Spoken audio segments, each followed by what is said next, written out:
Manchester City might have got their transfer strategy wrong in 2025. Manchester City have had a busy year in the transfer market, but at the end of it, the question is how much the team has improved. This year was supposed to be the start of a rebuild at Manchester City. Big names were shown the door, and both transfer windows in 2025 were dominated by new arrivals, with more than £350 million spent in January and the summer. In total, there are 9 players in Pep Guardiola's squad who have joined the club this year, with a further 2 out on loan, in Vita Rice and Sverre Nypan. The spending spree has added strength to a squad that fell apart during an unprecedented injury crisis last season.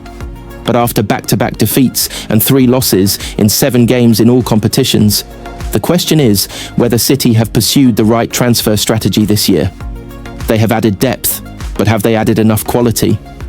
If everyone was fit and available, of the 9 players signed this year, there might only be one who is absolutely guaranteed a start in Guardiola's strongest team.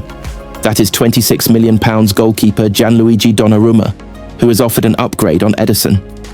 With Rodri still struggling for fitness, the £50 million spent on Nico Gonzalez is looking a wise investment. The Spaniard has improved this season, but it is evident he is still some way short of his compatriots' level. As Guardiola said recently, when Rodri is fit, he will play. Elsewhere in midfield, it seems likely that one of Ryan Cherki or Tijjani Reijnders would start. The only games where neither has started this season have been at Huddersfield in the Carabao Cup and Villarreal in the Champions League.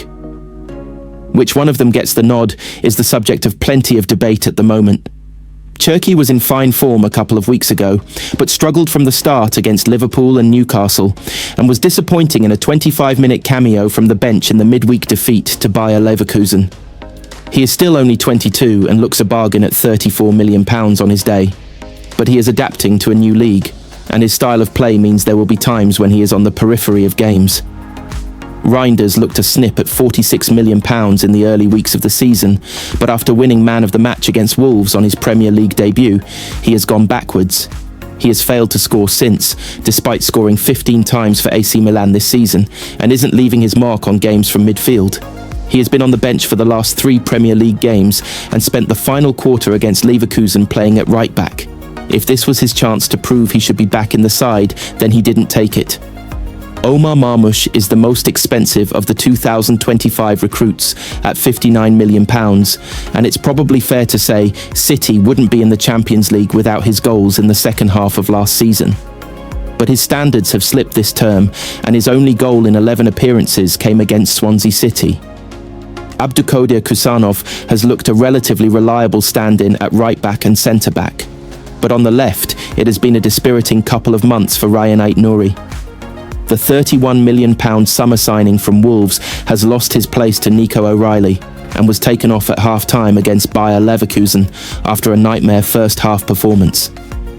So if Guardiola had everyone fit and was picking his best, it could potentially look like this: Donnarumma, Matheus Nunes, Ruben Dias, Josko Gvardiol, Nico O'Reilly, Rodri, Bernardo Silva, Phil Foden, Savinho, Jeremy Doku, Erling Haaland.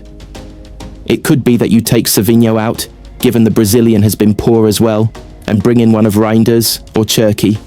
But it goes to show that the recruitment this year isn't yet bringing about the improvement required. The Blues are better than last season, but have still lost a third of their 12 Premier League games.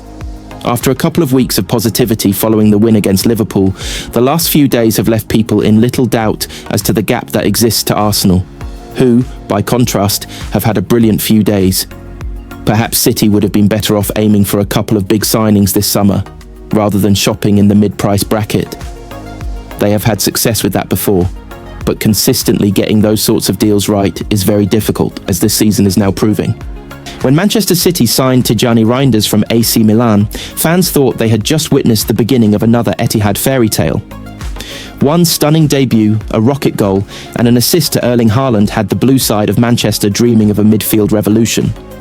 But 3 months later, the excitement has turned into questions, the promise into uncertainty, and the City fan base has started to worry.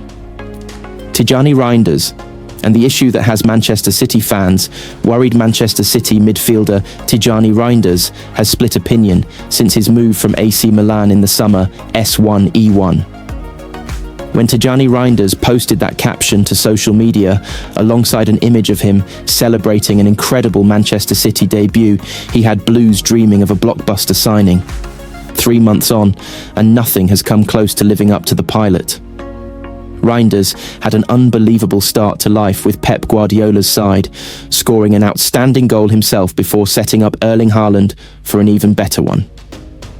The manager hinted afterwards about a team that would use counter-attacks more regularly this season, and the former AC Milan midfielder appeared to be a perfect addition for that. Except, it hasn't really worked out like that. Reijnders did very well at Arsenal in September to burst forward and tee up Haaland to score again, and actually has more assists, 5, than any other City player this season, but is yet to add another goal. The overall contributions haven't been enough for him to keep his place in the team, and he offered little against Leverkusen to suggest that he should be brought back in. There was a moment, however, with City trailing when space opened up for Reijnders, and he lashed a shot towards goal only for Mark Flecken to continue his excellent night and beat the ball away. That, really, has been the story of his start at the Etihad more than the debut performance. Against Monaco, Brentford, Everton, and even Aston Villa, he has gone close to scoring, but hasn't quite been able to. It will come as long as I come in those positions.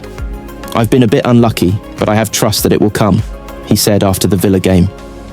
The stats indicate that he has not scored the goals that he should have in either Premier League or Champions League, yet at the same time there is lots of promise, and it does feel like he would be being judged very differently if he had 5 goals so far, a reasonable expectation, and one that nobody bar Haaland can match in all competitions, rather than just that one effort from the opening day.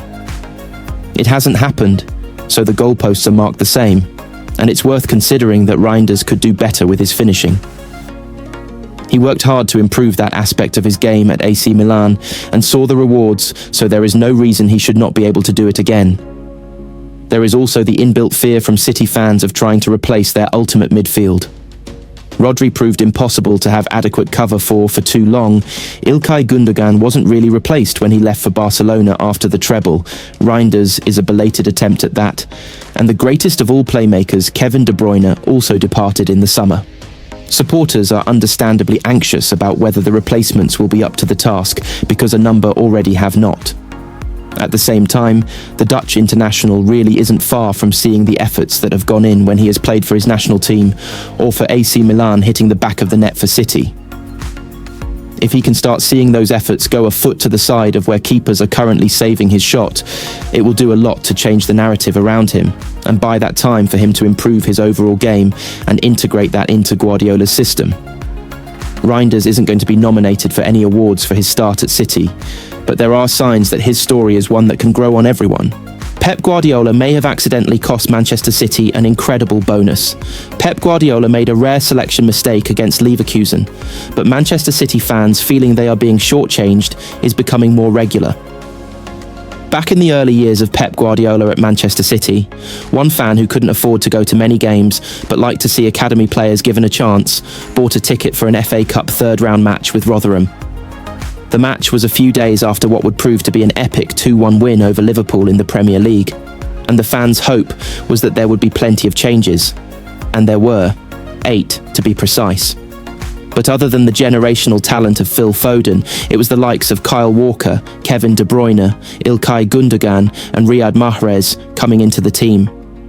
City won 7-0, and the fan left long before full time, having not really seen what they were hoping for. Although witnessing the Blues win every domestic competition going that season was some consolation.